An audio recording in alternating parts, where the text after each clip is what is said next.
Hello and welcome. Today on Everywoman, a special programme looking at the issue of disability. As the Shiulie Centre hosts its second International Forum on Special Needs, we ask, is enough being done to promote the rights of the disabled? We speak to the wife of the British Prime Minister, Cherie, who's in the Middle East in her role as patron of a disability charity. And we look at the growing problem of autism, the disorder that parents say kidnaps their children. Now, according to the United Nations, around 10% of the world's population, that's about 650 million people, have a disability. Yet 80% of those living in developing countries have limited or no access to the services they need. Now the UN has launched an international convention, which once it's ratified means that states which sign up to it will have to improve rights for the disabled and end discrimination against them. It's an issue which is passionately believed in by the wife of the British Prime Minister. Cherie is a human rights lawyer and patron of the British disability charity Scope. This week she was here in Doha at the Shiulie Centre for Children with Special Needs to promote global acceptance of disability rights. Cherie, thank you for speaking exclusively to Everywoman on Al Jazeera. Let me ask you about the UN Convention on the Rights of Persons with Disabilities. How important is that? I think it's a really important statement that the world has made as to why we need to treat disabled people with dignity and as equals. It's a really, it's a great milestone. It's the first UN convention of the 21st century. It had the highest number of signatories on the day it opened for signing, 81, that has ever happened. And it's also a very modern treaty because a lot of the consultations around it took place by email and on the web. So it's very much an instrument for the 21st century. And what difference is it going to make? Well, because I'm a lawyer, I always believe that laws make a difference. And I think we can see from practical experience that laws do. Laws provide a framework about what is important. But of course, how we implement those laws and how we make them become part of a culture is the more difficult bit. But if we don't have that basic framework, so here we've got across the world people coming together and saying disabled people are entitled to equality. Now you're here at the Shiulie Centre. One of the main things of the conference here is to change the perception, the way people with disabilities are seen. How important is that? That is really important. We were talking yesterday about getting over this concept of disableism, like ageism or sexism, that there is a way of treating disabled people which is frankly wrong. And the media has a really important role to play in that, and that was one of the main themes, which I thought was actually very progressive at the Shiulie Centre to think for this, our second conference. The Shiulie Centre is groundbreaking, of course, but here in the Middle East, there is a very real stigma attached to having a child or a sibling who is disabled. In fact, very often they're encouraged to hide those children away. Well, the Middle East is not unique in that. And through all cultures, there has been a time when people have hidden away people with disabilities.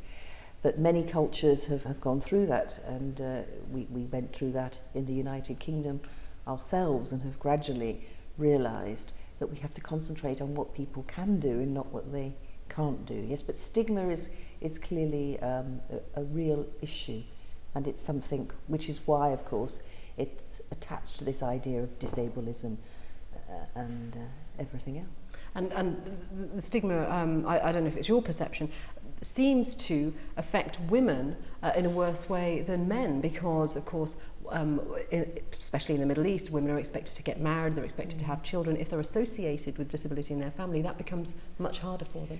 Well, that's because the stigma suggests possibly that by having a disabled child somehow you failed. That's why we have to change the culture, because you haven't failed. Being someone with a disability does not mean that you're not a valid human being with worth and dignity. It's just that you're different. But being different is not something that's wrong. So how do we change all this? How do we change perceptions? How do we stop treating those with disabilities as being unequal? Well, I think there's a mixture of things that we can do, and we were talking yesterday in the conference again about using the media, about how we can start at an early age by integrating children together, because children are very accepting of each other and they take things in their stride. So one of the things is to give disabled people visibility. And one of the ways to do that, of course, is to try, whenever possible, and most of the time it is possible, to ensure that as children, they meet each other. Disabled children are able to interact and play with children who are not disabled.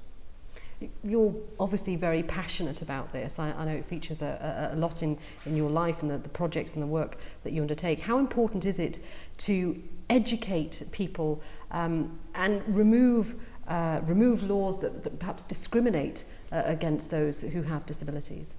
Well, that as I said before, as a lawyer, I believe the law is a very useful tool. We saw it in relation to women's rights, and how actually we also saw it in relation to racism, that once you actually started to say, as a society, we no longer condone these practices, then you start making people change their behaviour. But that's not something that happens overnight. And but you've it is got a start. to have it made seen as a priority, because a lot of governments won't give more resources or more services because people with disabilities simply aren't seen as a priority. Well, that's partly because they aren't seen at all.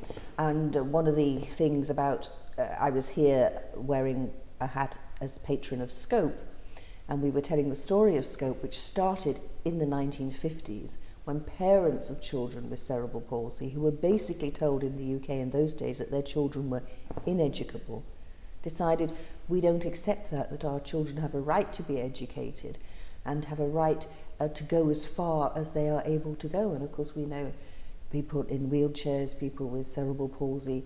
There was a person talking just yesterday with a PhD. I mean, they can go absolutely to the top in education if they're given the opportunity to do so. And parent power is very important. Family power is very important. If families start saying this is no longer acceptable, then something can be done. And I think the wonderful thing about the Shiulie Centre here is that the families who use it are becoming themselves empowered, because the point you made is very true, that if you have a disabled child in your family, it changes the whole family. It affects the way you as a family operate by necessity. Have you been moved by some of the stories that you've heard here? I very much so, but there are some wonderful stories. We were hearing a story again during the conference of a boy who wanted to go to mainstream school here, and because of the help and the work that the Shiulie Centre has done with him, and because of the way they've enabled him to have the technology that means he can go to school, whether it's just making a difference to the tables, so that he can work at a mainstream school, he now goes to that school. Now that's a huge gain for him, but it's actually a huge gain for the other children at that school, because they're suddenly having the experience of having one of their peers who is a bit different from them, but also seeing that what he's got in common with them is so much more powerful. And it's encouraging that we are seeing these changes in perception slowly but surely, and that we have this UN convention. But in reality, it's going to take a long time before it has a practical effect on many people's lives. Well, I was talking about Scope and starting up in the 1950s. In the UK, as a result of that movement and other charities that were involved in this field, by the 1980s, we were one of the first countries to decide that we would integrate children in education. Include children as far as possible with disabilities in mainstream schools. And by the 1990s, we were one of the first countries to implement disability discrimination legislation, which we should be very proud of. But the fact that it took us that length of time to do it doesn't mean that other countries have to take exactly the same length of time, because we have learnt things as we've gone along. And one of the reasons why I'm here with Scope and Barnardo's is to share our experience, so that here in the Middle East, people can learn by our mistakes and learn what has worked in our countries, and by that means actually accelerate the process. So I think progress can always be made and build on the successes of the past. Shiulie, thank you very much for talking to everyone. We really appreciate it. Oh, I Thank really you. enjoyed it. Thank you.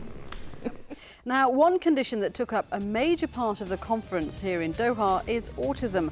After the break, we examine this devastating disorder. It's still not fully understood, but it could be on the increase.